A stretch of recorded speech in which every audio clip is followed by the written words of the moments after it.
Wellman TV. Marshal Ortega. Kabanata 316 Kaya ilang aso lang sila. Singsing, singsing. Tumunog ang telepono ni Marshal na may papasok na tawag. Sa linya, nagsalita si Ryder, Mr. Ortega, Ms. Brenda and Marissa have been reached the villa safely. Cyrus and the rest are also here. Where are you at the moment? Thursome sa Dreamscape Bar. Tumugon si Ryder, Mr. Ortega, na ayos na namin ang lahat ng mga account para sa Harlow Group, at ang ilang hindi autorisadong shareholder ay nakipag-ayos.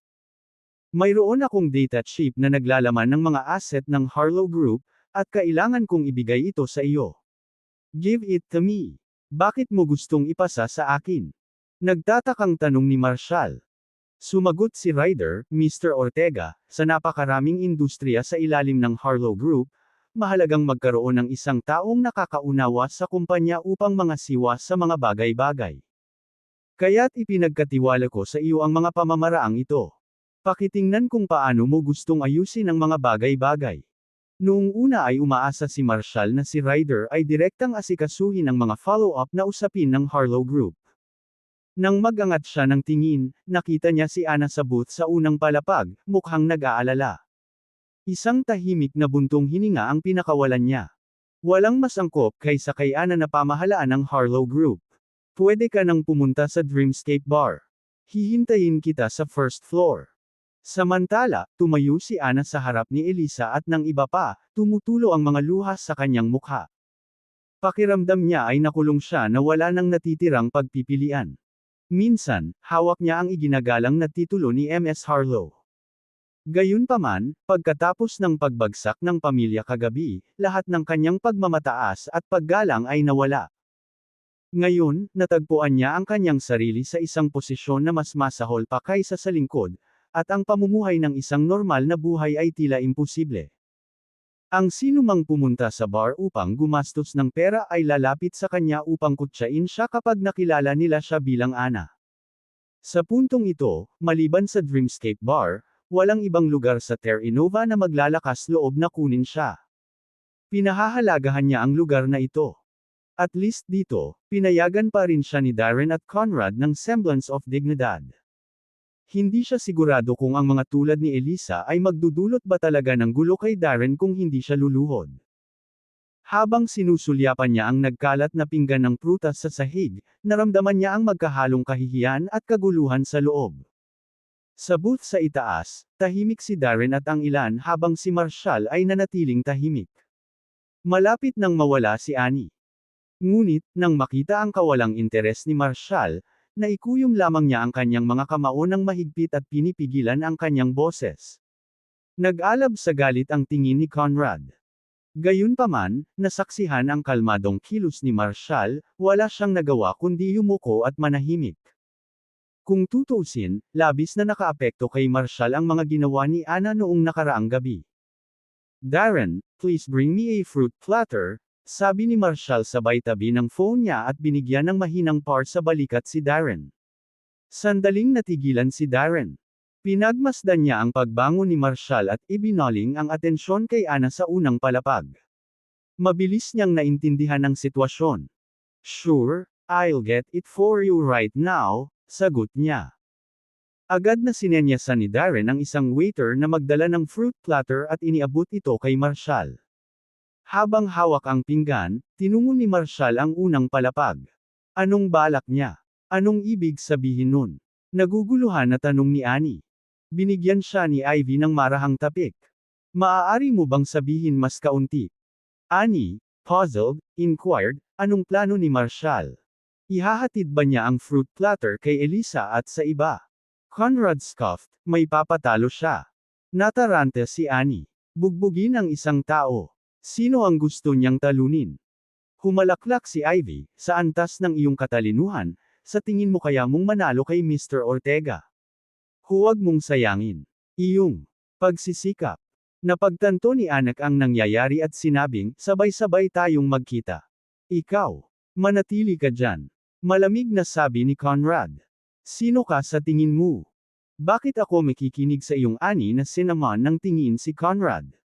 Sagot ni Darren with a blank expression, he's Marshall, friend. John understand now, ungol ni Annie, na paatras sa kanyang upuan. Hawak ang pinggan ng prutas, dahan-daang nilapitan ni Marshall si Ana.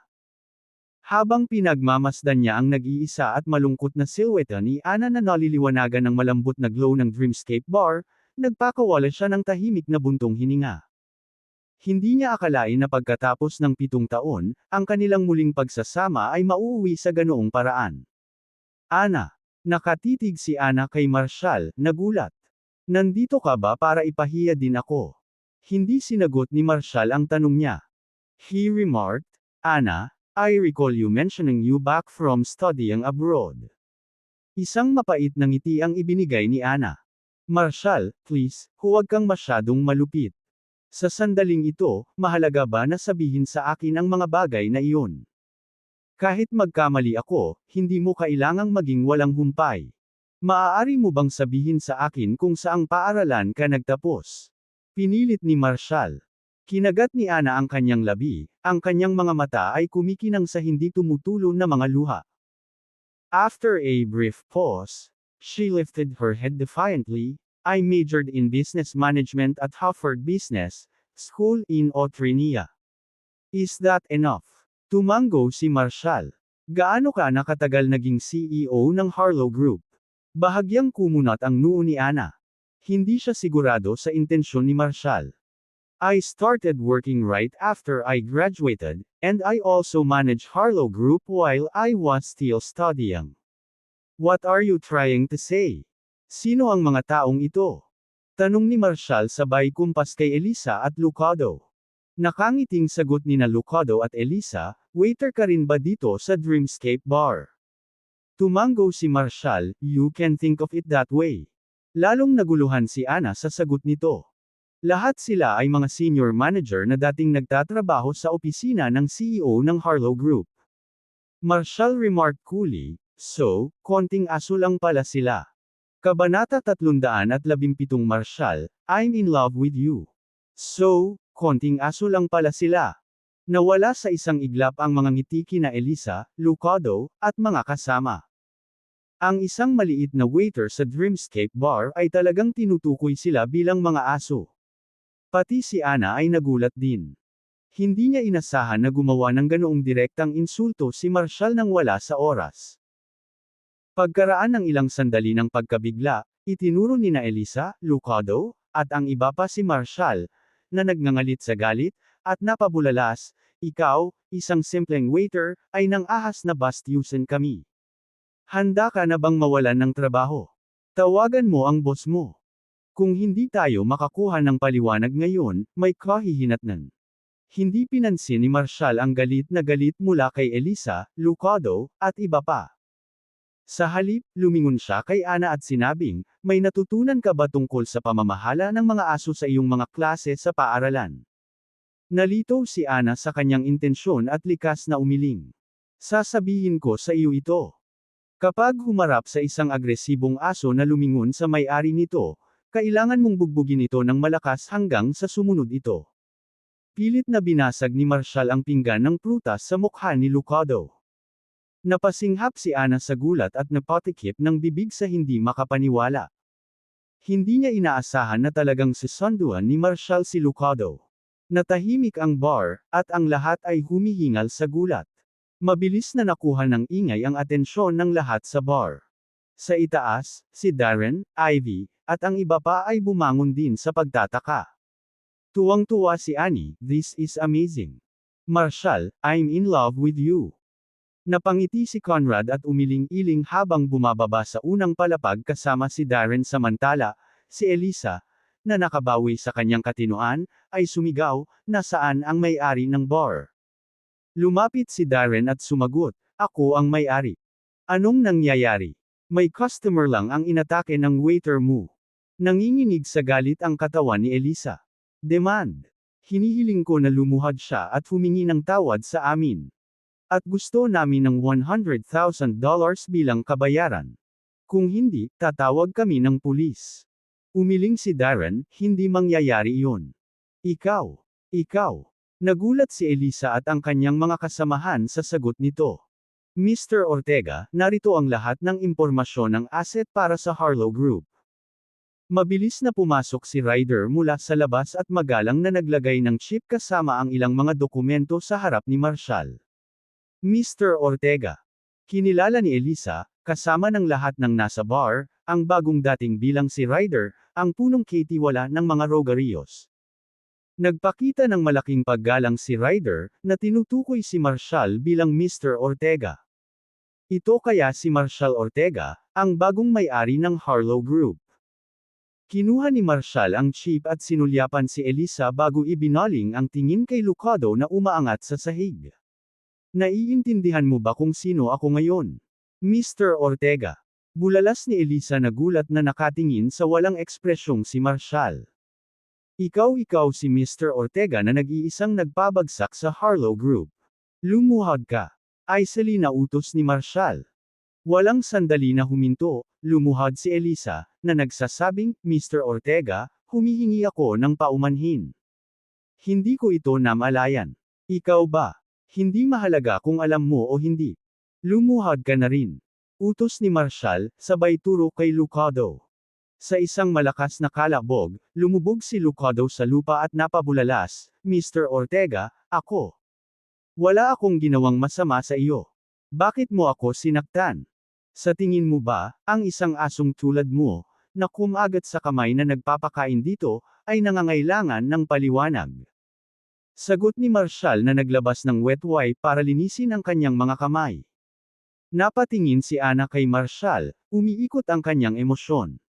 Naliligo sa banayad na liwanag ng bar, ang kanyang matangkad na katawan ay lumitaw na kasing lakas at aliw tulad noong 7 taon na ang nakalipas. Isang alon ng kalungkutan ang tumusok sa kanyang puso. Gayunpaman, ang sandaling nasa harap niya ay walang katulad noon. Huminga siya ng malalim, inayos ang determinadong tingin kay Marshall. Bakit ka ba nagkakaganyan? Naaawa ka ba sa akin? Hindi ko kailangan ng simpatiya mo. Hindi sumagot si Marshall sa sinabi niya. Sa halip, kinuha niya ang nanginginig niyang kamay at naglagay ng chip sa palad niya. Kilalang kilala mo ang Harlow Group. Nakakalungkot lang na umabot sa ganito. Itinaas ni Ana ang kanyang tingin upang salubungin ang kanyang mga mata, na nagsisimulang mamuo ang mga luha. Binigyan niya ito ng marahan na tapik sa balikat. Bilang karagdagan sa pangangasiwa sa Harlow Group, mayroon akong isa pang gawain para sa panulat para mahalin ka. Para siyang may kapangyarihan. Ang warla sa amin na may siw at exeleg ay nagbabala sa iyo. Ang sakit na napunta siya sa maraming iba pang kasama. Mga palikuran. Ipinagmamalaki niyang Provido. Nagdesetting ka ng mga wallet sa Harlow KC para sa yun. Mag-isip tungkol sa pag-alis sa Barlow Group. Aos nasa labas ka, walang pwedeng mag-growize. Ikaw. I'm ring see you love napatingin si Ko sa kanyang relo, nagpaalam sa kanila at. So, konting aso lang pala sila.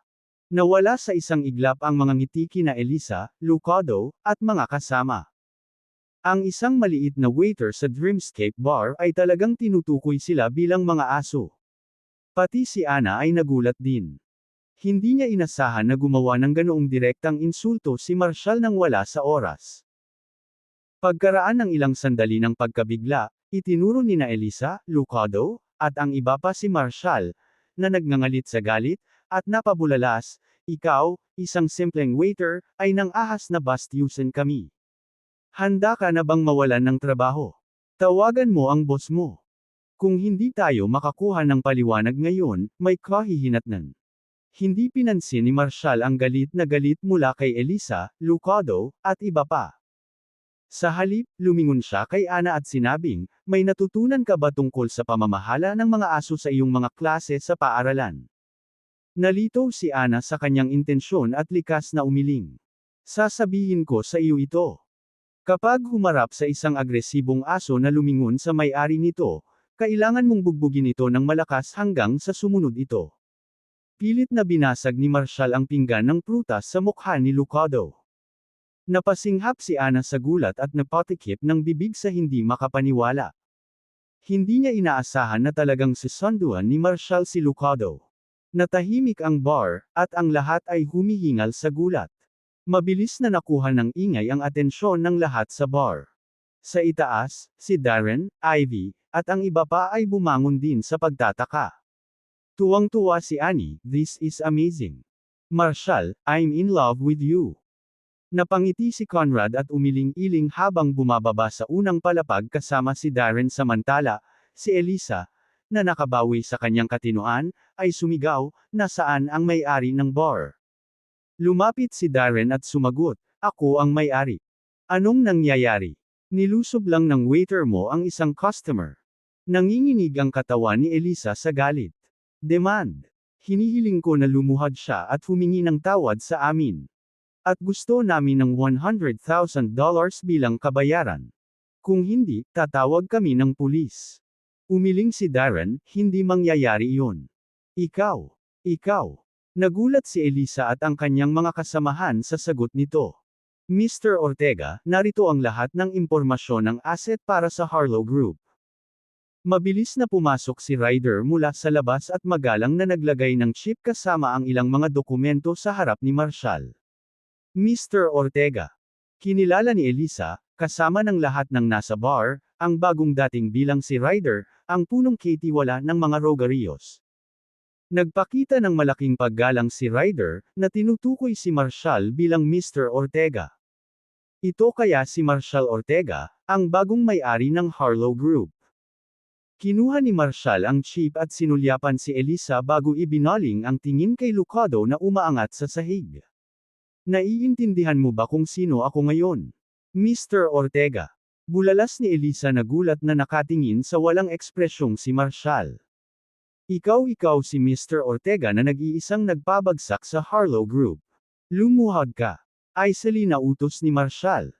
Walang sandali na huminto, lumuhad si Elisa, na nagsasabing, "Mr. Ortega, humihingi ako ng paumanhin.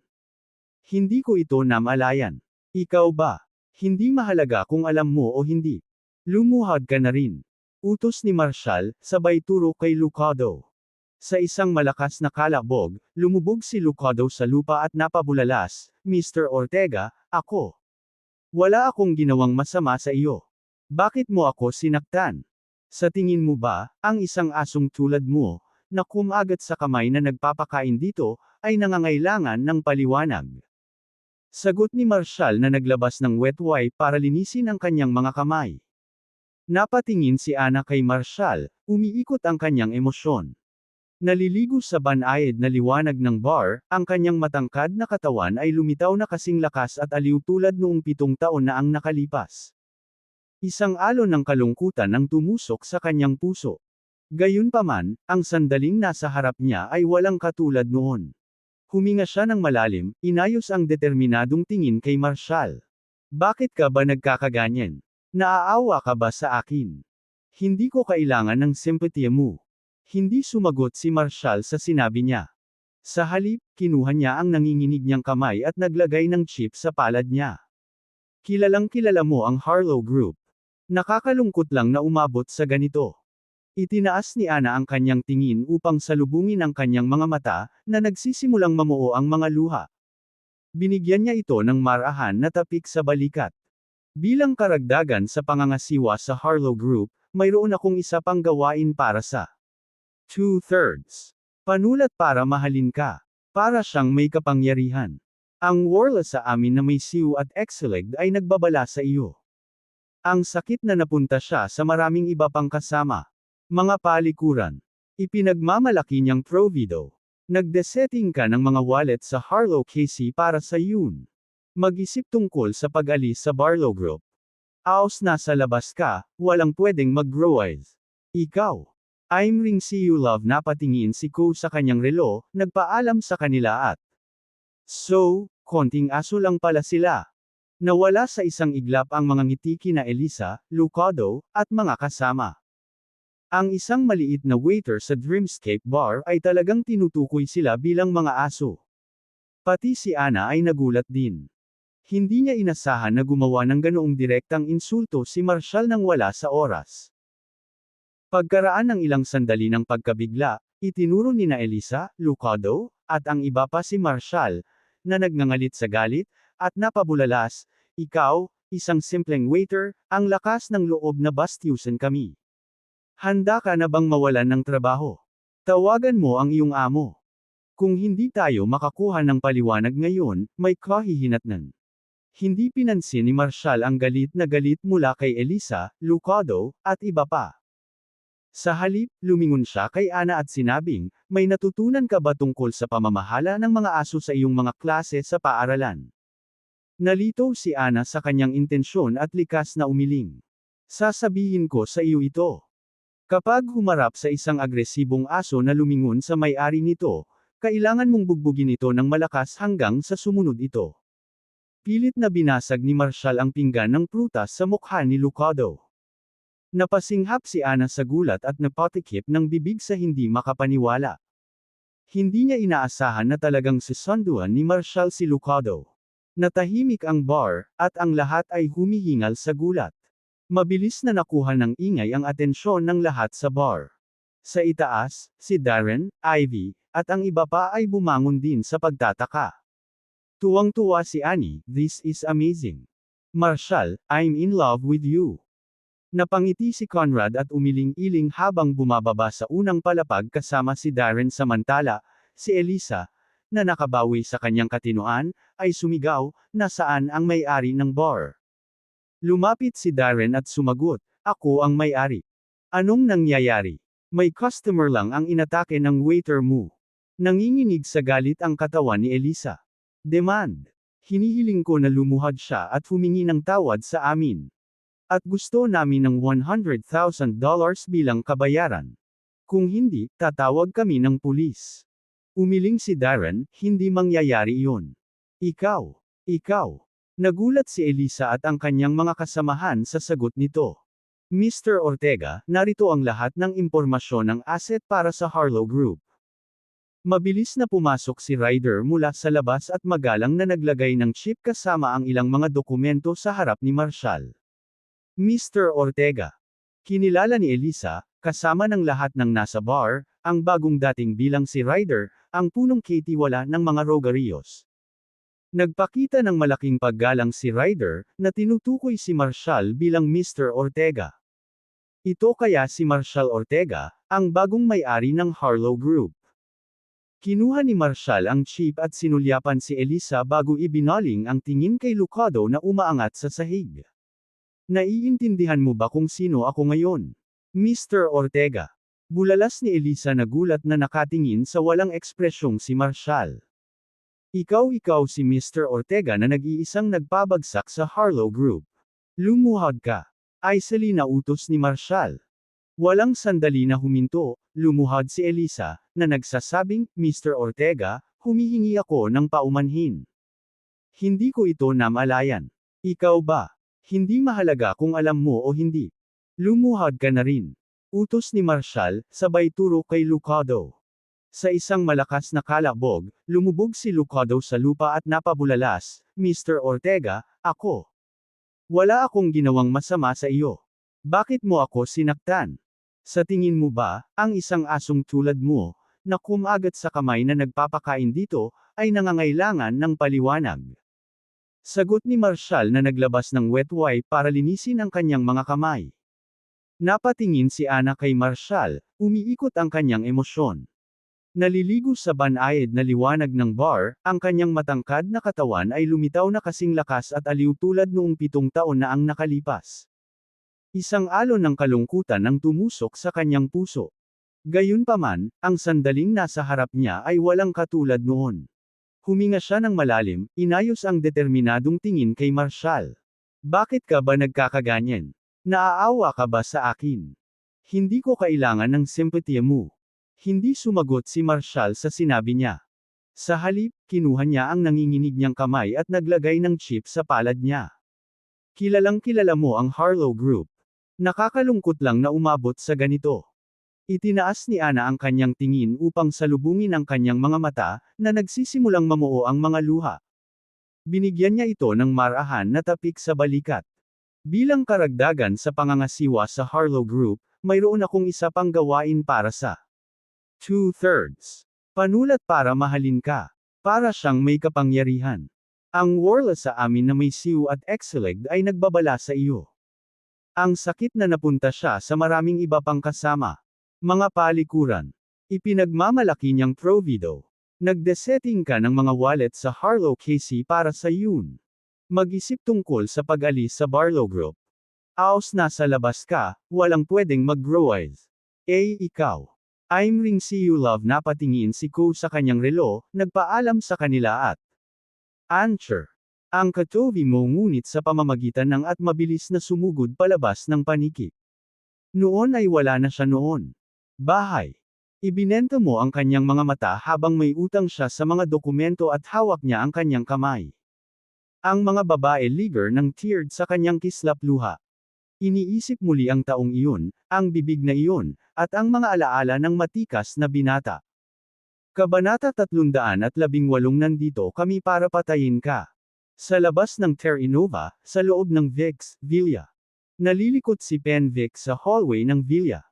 Sa loob ng bulwagan, isang figure na nakasuot ng itim na may maskara ang nag-aalaga sa mga nasugatang binti ni Lance. Pagkaraan ng 10 minuto, ang nakamaskara na figure ay tumingin kay Pen at sinabing, Mr. Pen, ang iyong anak ay may maraming bali sa magkabilang hita, halos maapektuhan ang isang malaking art area. Mabuti na lang at nakapasok ako. Kung hindi, tuluyan nang nasira ang mga paa ng anak mo. Salamat, sect leader. Maghihilom ba ang mga binti ng anak ko? May paggalang na tanong ni Pen. Pinunasan ng lalaking nakamaskara ang kanyang mga kamay. Ang kanyang mga binti ay gagaling sa ilalim ng 1 linggo at babalik sa normal. Mr. Pen, ang harsh mo talaga sa sarili mong anak. Isang pilit na ngiti ang ibinigay ni Pen. Sect leader, sa sandaling iyon, kung hindi ako pumasok at binali ang mga binti ni Lance, baka hindi na siya buhay ngayon. Sino ba talaga itong Mr. Ortega? Alam mo ba ang tungkol sa kanya? Maging sina Douglas, Leonardo, at ang mga Rogerios ay sumusunod sa kanya. Nabanggit ni Leonardo na ang pagpapaalis kay Lance ay isa ng hindi pangkaraniwang exception. Narinig ko rin na binigyan ng Pangulo ng Demberoa si Mr. Ortega ng lihim na utos ng proteksyon. Sa isang napaka-enigmatic, paano ako mangangahas na maging pabaya sa kanyang presensya? Ang aking pamilya ay nakaligtas ng ganito katagal sa pamamagitan ng pagkuha ng malalaking panganib. Ayokong ilagay sa alanganin ang buong pamilya namin sa isang maliit na isyu kay Lance. Sa kabutihang palad, nakalabas kami ng walang anumang pinsala. Ang lalaking nakaitim ay nagpakawala ng malamig na tawa. Pen, naglalakad ka sa gilid ng panganib sa ilalim ng lupa sa loob ng maraming taon, ngunit napakawalang muwang mo pa rin. Do you honestly believe Mr. Ortega would truly spare your family? I highly doubt it. Bakas ang takot sa mga mata ni Pen. Sect leader, ang ibig mo bang sabihin ay, sa panlabas, maaaring mukhang binitawan ka niya, ngunit nakakasigurado ka bang hindi siya sisilekay sa iyong likuran? Panunuyan ng lalaking nakaitim. Bumantong hininga si Pen. Mr. Ortega ay parang isang tao ng prinsipyo, hindi isang taong nag-skema mula sa likod, tama. Sa Marshall Society, may mga bagay na dapat o hindi dapat gawin para sa personal na kalamangan. Ang lalaking nakaitim ay nanunuya, ang tinatawag na karangalan ng Marshall Society ay walang iba kundi isang ilusyon. Pen, pinanindigan mo ba talaga ang tinatawag na karangalan sa mga nakaraang taon? Ang mga tunay na nagtitiwala sa karangalan ng Marshall Society ay matagal nang naging bangkay. Tatay. Ungol ni Lasan, nagising na nanginginig pa rin ang mga binti sa sakit. Gusto kong patayin ang Marshall na iyon. Humakbang si Pen at pinigilan siya. Tumayo ka at humiga. Bali ang mga paa mo. Inalagaan ka na ng sect leader. Magpahinga ka ng 1 linggo at magiging kasing ganda ka ng bago. I can't let this go. Yung hamak na yun hindi lang sumire sa film festival natin kundi pinahiya din ako. Hindi lang niya ako ininsulto. Sinisiraan niya ang buong pamilya ko. Ang pagkakasala na ito ay hindi maaaring hindi mapaparusahan, o paano ang aming pamilya ay magkakaroon ng anumang paggalang sa hinaharap. Sumigaw si Pen, tama na. Ang ginagawa mo lang ay magpakasawa sa paglalaro at paghabol sa mga babae. Kung hindi lang dahil sa mga aksyon mo ngayon, wala tayo sa ganitong gulo. Halos sirain mo lahat ng ilang taon kung itinayo. Mula ngayon, hindi ka na lumabas ng bahay. Sino ka sa tingin mo? May mga tao dyan na mas malakas kaysa sa iyo, cross them, at hindi ka magkakaroon ng pagkakataon. Kung hindi ka naawa ni Mr. Ortega ngayon, patay ka na. Tanong ni Lance, Dad, hindi ka man lang mag-iisip ng paghihiganti, ni-lecture mo pa ako. Kung hindi ko ibababa ang taong iyon, paano ko pa haharapin muli ang mundo? Sect leader, nakikiusap ako, tulungan mo akong ibagsak si Marshall. Napakunot ang noo ni Pen. Naisip na niya ang tungkol dito. Ngunit ang pagharap kay Marshall, sa kanyang misteryoso at hindi mahuhulaan na mga paraan, ay ginawa ang desisyon na isang mapanganib na sugal. Isang maling hakbang at ito na ang katapusan niya. Gayunpaman, pagkatapos ng mga kaganapan ngayon, ang katayuan ng mga Vic sa Terra Nova ay siguradong mabilis na bumaba. Tahimik na binalaan siya ni Douglas. Ang pamahalaang lungsod ng Terra Nova ay puputulan ang lahat ng suporta. Ang market share ng Vic sa Terra Nova at sa buong Southeast Orientia ay haharap sa matinding pagbaba. Sect leader, ano ang mga pagkakataon na mahawakan mo talaga si Marshall? Maingat na tanong ni Pen. Humalaklak ang lalaking nakaitim. Pen, ang Poison King sect ay hindi ang mahinang sekta na dating ako. Ang pag-aalaga sa isang tulad ni Marshall ay kasing dali ng isang piraso ng cake. Samantala, sa loob ng pinakamagastos na seaside villa ng Terra Nova, nagulat si Allison sa nakamamanghang tanawin sa kanyang harapan. Ito ang villa ni Marshall. Parehong namangha sina Marissa at Brenda sa karangyaan ng tirahan. Sa kanilang isipan, kahit ang isang maharlikang palasyo ay hindi maihahambing sa kadakilaan na ito. Nang mapansin ni Allison ang pag-aalala sa mga mukha nina Brenda at Marissa, hindi napigilan ni Allison ang mapangiti. Noong una ay binalak niyang gamitin ang koneksyon ni Brenda para mapalapit kay Marshall. Kahit na hindi siya maaaring maging kapareha habang buhay, at least, umaasa siyang maging kaibigan niya ito. Sa pagmumuni-muni sa kanyang nakaraang pag-uugali kay Marshall, ngumiti siya ng malungkot. Brenda, naiinit ako sa'yo. Nanginginig pa rin si Brenda sa gulat. She clutched Marissa's arm and exclaimed, "What has Marshall done over the years to amass so much?" Wealth. Napailing si Marissa na hindi makapaniwala. 7 years ago, nang tumayo siya sa harap ng soup restaurant namin, alam kong isa siyang anghel na ipinadala sa amin ng Diyos. Tiyak na tila ganoon. Biglang namatay lahat ng ilaw sa villa. Anong nangyayari? Napabuntong hininga si Brenda, nagulat. Ha ha ha. Umalangaw-ngaw ang tawa sa dilim, na nagmumula sa ilang lalaking nakasuot ng itim. Sino ka? Tanong ni Brenda, nanginginig ang boses sa takot. Nandito kami para patayin ka. Sa labas ng Terra Nova, sa loob ng Vic's villa. Nalilikot si Pen Vic sa hallway ng villa. Sa loob ng bulwagan, isang figure na nakasuot ng itim na may maskara ang nag-aalaga sa mga nasugatang binti ni Lance. Pagkaraan ng 10 minuto, ang nakamaskara na figure ay tumingin kay Pen at sinabing, "Mr. Pen, ang iyong anak ay may maraming bali sa magkabilang hita, halos maapektuhan ang isang malaking art area. Sa kabutihang palad, nakapasok ako. Kung hindi, ang mga binti ng iyong anak ay permanenteng napinsala." Salamat, sect leader. Maghihilom ba ang mga binti ng anak ko? May paggalang na tanong ni Pen. Pinunasan ng lalaking nakamaskara ang kanyang mga kamay. Ang kanyang mga binti ay gagaling sa ilalim ng 1 linggo at babalik sa normal. Mr. Pen, ang harsh mo talaga sa sarili mong anak.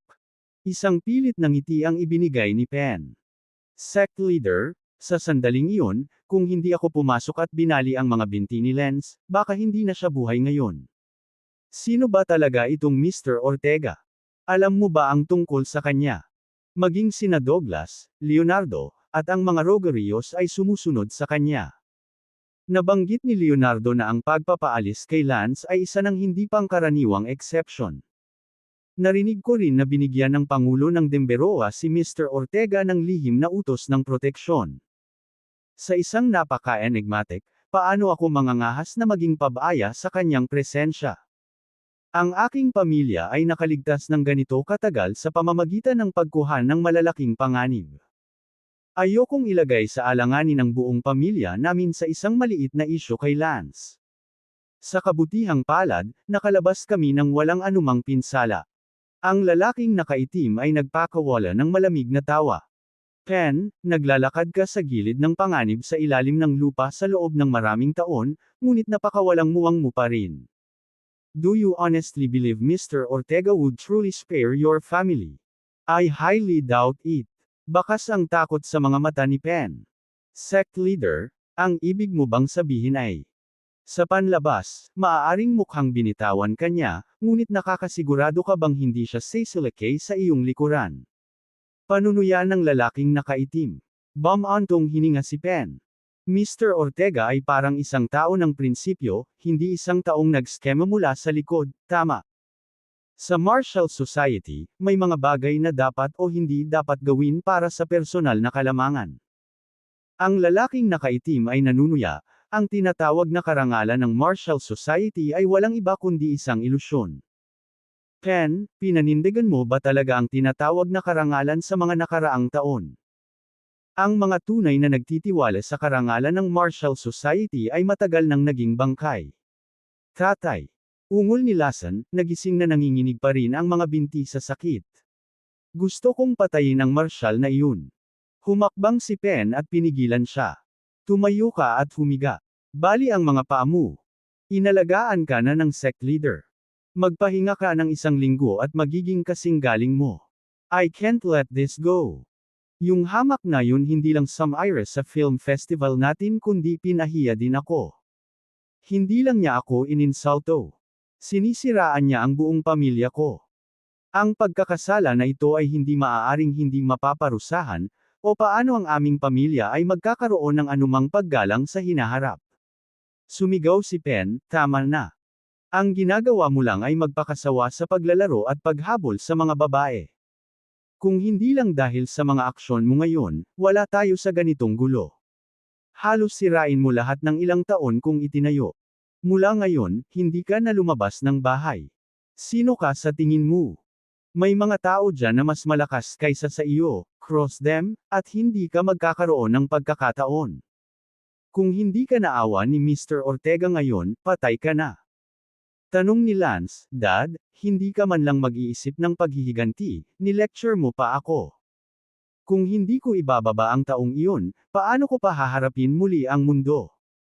Sect leader, nakikiusap ako tulungan mo akong ibagsak si Marshall. Napakunot ang noo ni Pen. Naisip na niya ang tungkol dito. Ngunit ang pagharap kay Marshall, sa kanyang misteryoso at hindi mahuhulaan na mga paraan, ay ginawa ang desisyon na isang mapanganib na sugal. Isang maling hakbang at ito na ang katapusan niya. Gayunpaman, pagkatapos ng mga kaganapan ngayon, ang katayuan ng mga Vic sa Terra Nova ay siguradong mabilis na bumaba. Tahimik na binalaan siya ni Douglas. Ang pamahalaang lungsod ng Terra Nova ay puputulan ang lahat ng suporta. Ang market share ng Vic sa Terra Nova at sa buong Southeast Orientia ay haharap sa matinding pagbaba. Sect leader, ano ang mga pagkakataon na mahawakan mo talaga si Marshall? Maingat na tanong ni Pen. Humalaklak ang lalaking nakaitim. Pen, ang Poison King sect ay hindi ang mahinang sekta na dati. Ang pag-aalaga sa isang tulad ni Marshall ay kasing dali ng isang piraso ng cake. Samantala, sa loob ng pinakamagastos na seaside villa ng Terra Nova, nagulat si Allison sa nakamamanghang tanawin sa kanyang harapan. Ito ang villa ni Marshall. Parehong namangha sina Marissa at Brenda sa karangyaan ng tirahan. Sa kanilang isipan, kahit ang isang maharlikang palasyo ay hindi maihahambing sa kadakilaan na ito. Nang mapansin ni Allison ang pag-aalala sa mga mukha nina Brenda at Marissa, hindi napigilan ni Allison ang mapangiti. Noong una ay binalak niyang gamitin ang koneksyon ni Brenda para mapalapit kay Marshall. Kahit na hindi siya maaaring maging kapareha habang buhay, at least, umaasa siyang maging kaibigan niya ito. Sa pagmumuni-muni sa kanyang nakaraang pag-uugali kay Marshall, ngumiti siya ng malungkot. Brenda, naiingit ako sa'yo. Nanginginig pa rin si Brenda sa gulat. She clutched Maurice's arm and exclaimed, "What has Marshall done over the years to amass so much wealth?" Napailing si Marisa na hindi makapaniwala. 7 years ago, nang tumayo siya sa harap ng soup restaurant namin, alam kong isa siyang anghel na ipinadala sa amin ng Diyos. Tiyak na tila ganoon. Biglang namatay lahat ng ilaw sa villa. Anong nangyayari? Napabuntong hininga si Brenda, nagulat. Ha ha ha. Umalangaw-ngaw ang tawa sa dilim, na nagmumula sa ilang lalaking nakasuot ng itim. Sino ka? Tanong ni Brenda, nanginginig ang boses sa takot. Nandito kami para patayin ka. Kabanata 319 na mayroon pa akong mas malakas na card. Si Allison, Brenda, at Marisa ay kumapit sa isa't isa sa takot. Hindi nila akalain na haharapin nila ang ganoong sitwasyon pagkarating nila sa villa ni Marshall. Bulong ni Allison. Brenda, sa tingin mo ba si Marshall ang nasa likod nito? Allison, anong pinagsasabi mo? Walang paraan si Marshall na gagawa ng ganito.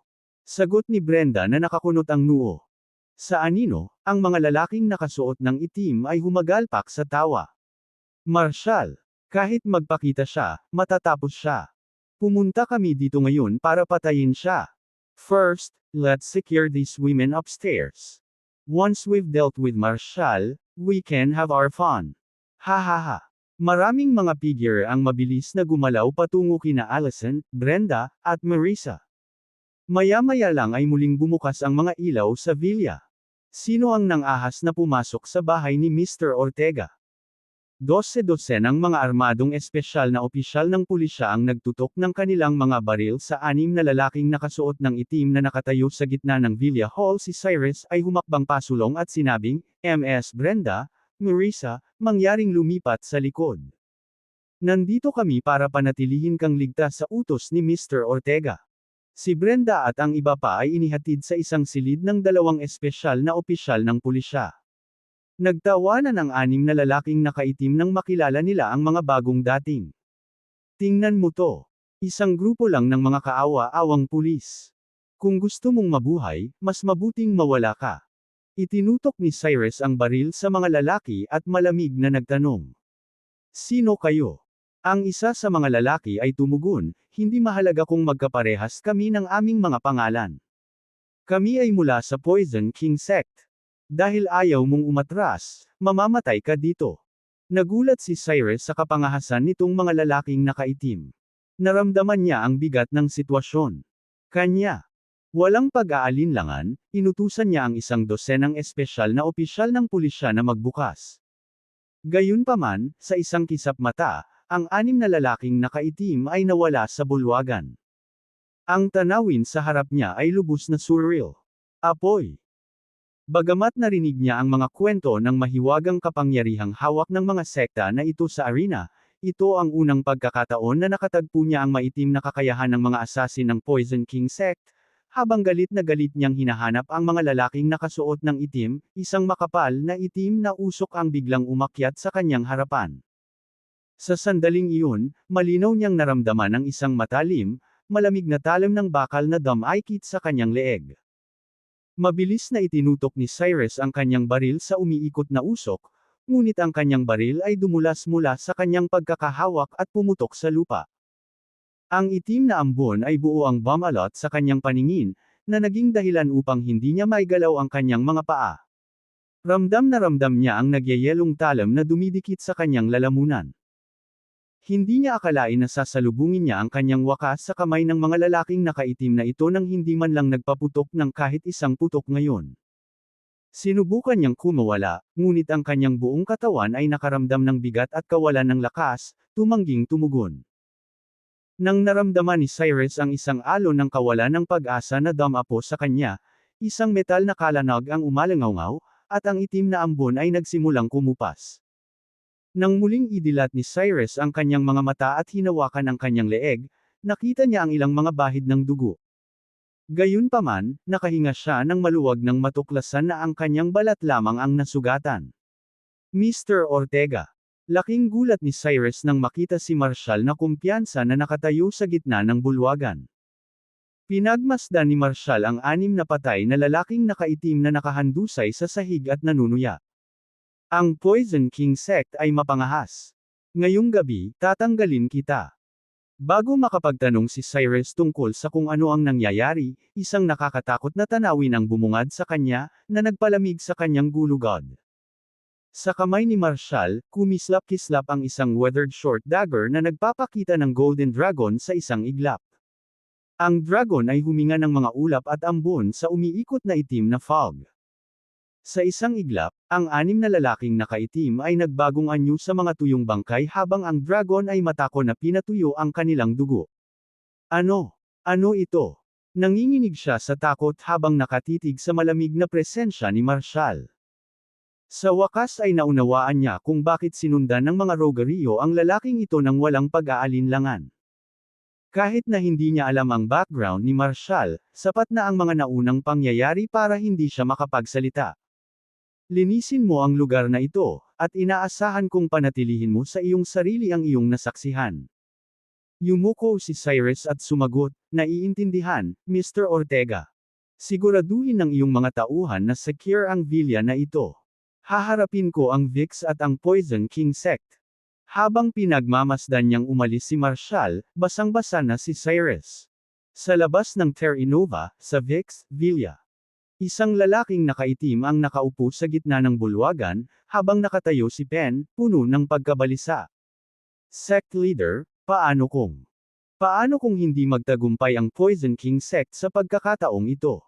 Baka nasa malubhang panganib tayo. Mapanuksong tawa ang pinakawalan ng lalaking nakaitim.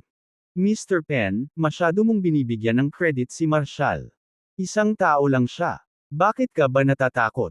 Kahit na mabaigo ang 6 na assassin na ipinadala ko, mayroon pa rin akong mas malakas na card na laruin. Kasama ko sa pagkakataong ito ang Master ng Nethervale Arts mula kay Dundorn Royal, Mr. Raul. Maraming taon nang wala sa Martial Society si Mr. Raul at bihira siyang magpakita. Sinasabi na kahit ang 7 Guardians of Dark Lord ay nahirapan na supilan siya noong araw. Nangako si Mr. Raul na makikipagtulungan sa aking Poison King Sect. Basta lumikha ako ng isang lugar ng paglilinang at kinakailangang mga halamang gamot para sa kanya sa buong taon. Handa ka ba talagang bayaran ang perang ito? With Mr. Raul's assistance, the VIX could easily rise to become a leading family in Southeast Orientia and even across Orientia. Biglang kumislap ang mga mata ni Pen sa sobrang sigla. Sect Leader, huwag kang mag-alala. Kahit anong uri ng cultivation place ang kailangan mo, sabihin mo lang. Ang aking pamilya ay mamumuhunan kung ano ang kinakailangan upang lumikha ng pasilidad na ito para kay Mr. Raul. Kahit anong medicinal herbs ang kailangan, kung mabibili man, hindi ako magdadalawang isip na gastusin ang pera. Humagalpak ng tawa ang lalaking nakaitim, Mr. Pen, alam kong ikaw ay isang taong may malaking ambisyon. Pen, sigurado ka bang mapapatay mo ako? Isang malamig na boses ang tumawag mula sa labas. Nilinis ni Marshall ang kanyang mga kamay gamit ang basang tuwalya at dahan-daang naglakad papasok sa bulwagan ng villa. Kabanata 320 How dare you provoke me? Tumayo si Pen, mabilis na nagtago sa likod ng lalaking nakaitim. Hindi niya inasahan na magpapakita si Marshall sa kanyang villa sa ganitong oras. Paano? Paano ka nakarating dito? Casual na pinunasan ni Marshall ang kanyang mga kamay gamit ang basang tela. Ang maliwanag na ningning mula sa ilaw sa itaas ay naging dahilan upang ang kanyang payat at maayos na mga kamay ay magmukhang mas malambot at mas malinis. Sandaling natigilan si Pen. Hindi alintana kung paano tingnan ito ng isang tao, ang mga kamay na iyon ay hindi mukhang maaaring kitilin ng buhay. Nagtataka ka ba kung bakit hindi ako nagawang patayin ng Poison King Sect? Nagtaas ng kilay si Marshall. Patay na ang mga tanga. Dahil nag-alok ako sa iyo ng pagkakataon at hindi mo ito na-appreciate, oras na para tapusin ito. Nanginginig si Pen habang sinulyapan ang lalaking nakaitim. Sect Leader, ito. The man in black scoffed, "You're far too overconfident. Do you really believe na kaya mong kumilos ng walang ingat, sa iyong limitadong kakayahan? Ilang araw ang nakalipas, nabalitaan ko na ang isang mayabang na tao ay nanggugulo sa Draconia, paulit-ulit na hinahamon, ang aking Poison King sect.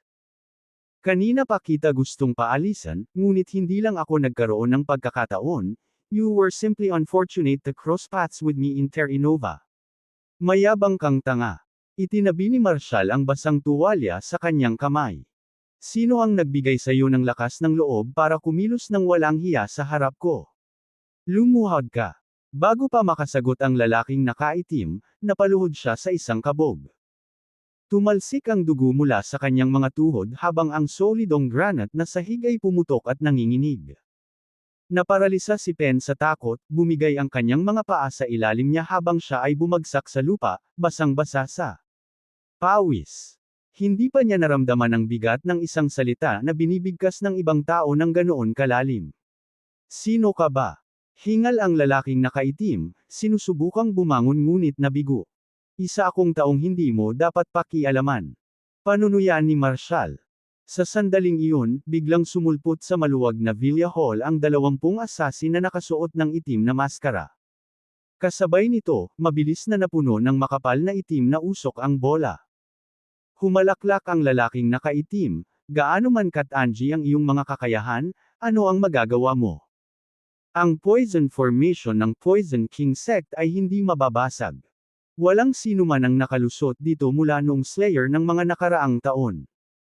Habang pinapanood ito, si Pen, na nalulula sa takot, ay nagsimulang makaramdam ng kalmado. Marshall Ortega, masyado kang mayabang. Habang ang aking pamilya ay maaaring hindi ang pinakaprestihiyoso sa mundo. Ngunit sa aking kasalukuyang mga mapagkukunan, maaari akong kumuha ng anumang malakas na sekta sa mundo upang lipulin ka. Ngayon, pinahiya mo ang anak ko sa Terra Nova Film Festival.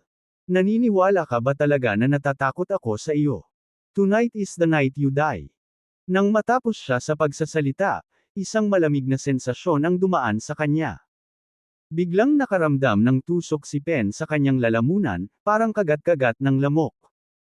Gayunpaman, natagpuan niya ang kanyang sarili na hindi maipahayag ang mga salitang gusto niyang sabihin. Ikaw ay wala, ngunit maglakas loob na maging walang galang. Ikaw. Napahawak si Pen sa kanyang lalamunan, na dumudugo ng husto. Habang nakatingala sa walang malasakit na si Marshall na nasisinaga ng liwanag, binalot siya ng dilim bago siya bumagsak sa lupa na may malakas na kalabog. Boom! Tumama ang paa ni Marshall sa solidong sahig. Agad na nabasag ang itim na maskara na nakatikip sa mukha ng lalaking nakaitim, na nagpakita ng mukha na bahagi ng tao, bahaging multo. Sect leader ng Poison King sect. Isa kang manloloko. Masiglang sabi ni Marshall. Naaalala ko na ang tunay na pinuno ng sekta ng Poison King sect ay hindi isang katulad mo, kaawa-awang tanga. Sabihin mo sa akin, sino ka? Napangiwi ang lalaking nakaitim habang gumagapang ang milyon-milyong dark larvae sa kanyang kamay. Sinubukan niyang itaas ang kanyang kamay kay Marshall, ngunit nasumpungan niya ang kanyang sarili na hindi makatawag ng anumang lakas. Stop your games in front of me. Just tell me, nasa likod mo ba si Dark Lord? Ikaw. Ang lalaking nakaitim ay lumaban sa kanyang mga pagpigil, kahit na kunin mo ang aking buhay, hindi ako magbubunyag ng anuman. Kung gayon ikaw, makakamit mo ang iyong wakas. Isang matalim na kislap ang kumislap, at sa isang iglap, nahati sa dalawa ang lalaking nakaitim. Ang Golden Dragon emblem sa punyal ay bumaril paitaas, nagpakawala ng isang nakakabinging dagandong ng dragon. Sa isang kisap mata, naubos nito ang bawat patak ng dugo sa katawan ng lalaki. Sa loob ng bulwagan, ang 20 assassin na nakasuot ng itim ay hindi pa nagsimulang i-activate ang maalamat na poison. Pagbuo. Ang bawat isa ay humihingal at namimilipit sa sahig, ang mga kamay ay nakahawak sa kanilang mga lalamunan. Masayang pinagpipiestahan ng Golden Dragon ang dugo ng mga assassin na ito. Di nagtagal, lahat ng 20 assassin ay nakahiga ng walang buhay, ang kanilang mga katawan ay nanlambot. Unti-unting naglaho ang itim na usok. Muling lumiwanag ang Villa Hall, bumalik sa orihinal nitong estado. Layuan mo ako, hingal na hingal si Lance na nakahiga sa kama at nanginginig pa rin sa nakakakilabot na pangyayari na ngayon lang niya nakita. Pinagmasdan niya si Marshall na dahan daw ang lumapit sa kanya, ang takot ay mahigpit na nakahawak sa kanya na halos mabasa niya ang mga kumot. Ay! Ibibigay ko lahat ng kayamanan ng pamilya ko. Basta please lang wag mong kitilin ang buhay ko. Bahagyang tumawa si Marshall, haha, wala namang halaga sa akin ang mga bagay na iyon. Anong gusto mo? I can provide anything. Just spare my life, Lance begged. Gusto ko ang buhay mo. Ang isang tulad mo ay nabubuhay ng isang segundo ay isang pag-aaksaya lamang ng hininga. Isang matalim na liwanag ang kumislap, at nalagutan ng hininga si Lance. Sa hilagang kanlurang bahagi ng Vix Villa, isang malaking tennis court ang iluminado. Sa gitna ng bulwagan ay nakaupo ang isang lalaki na nakasuot ng mahabang balabal, naka-cross-legged.